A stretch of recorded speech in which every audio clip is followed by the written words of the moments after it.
يا أيها الناس اعبدوا ربكم الذي خلقكم والذين من قبلكم لعلكم تتقون الذي جعل لكم الأرض فراشا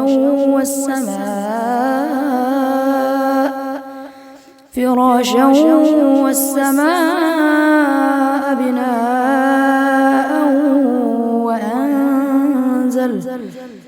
وأنزل من السماء ماء فأخرج به من الثمرات رزقا لكم فلا تجعلوا لله أندادا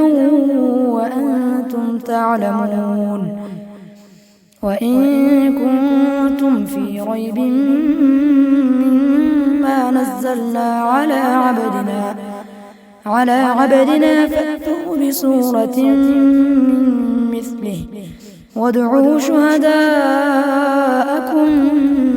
من دون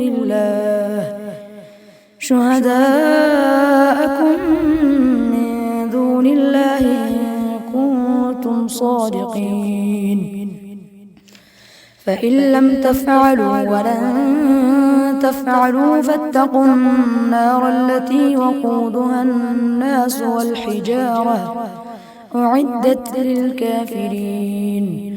وبشر الذين آمنوا وعملوا الصالحات أن لهم جنات تجري من تحتها الأنهار كلما رزقوا منها من ثمرة رزقا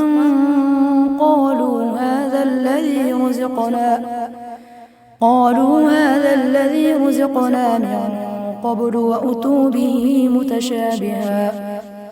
ولهم فيها أزواج مطهرة وهم فيها خالدون إن الله لا يستحيي أن يضرب مثلا ما بعوضة فما فوقها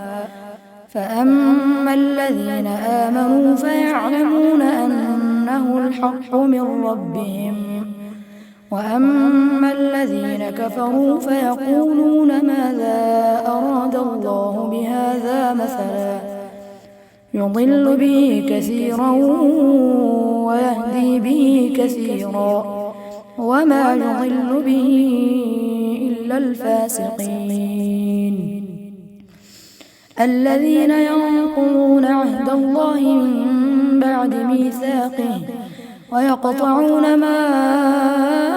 أمر الله به أن يوصل ويفسدون في الأرض أولئك هم الخاسرون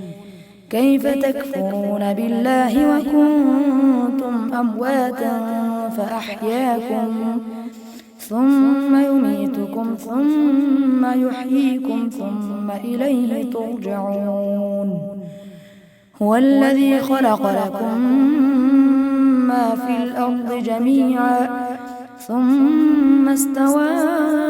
إلى السماء فسواهن 7 سماوات وهو بكل شيء عليم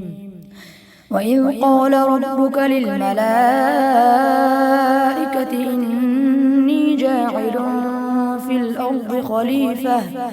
قالوا أتجعل فيها من يفسد فيها ويسفك الدماء ونحن نسبح بحمدك ونقدس لك قال إني أعلم ما لا تعلمون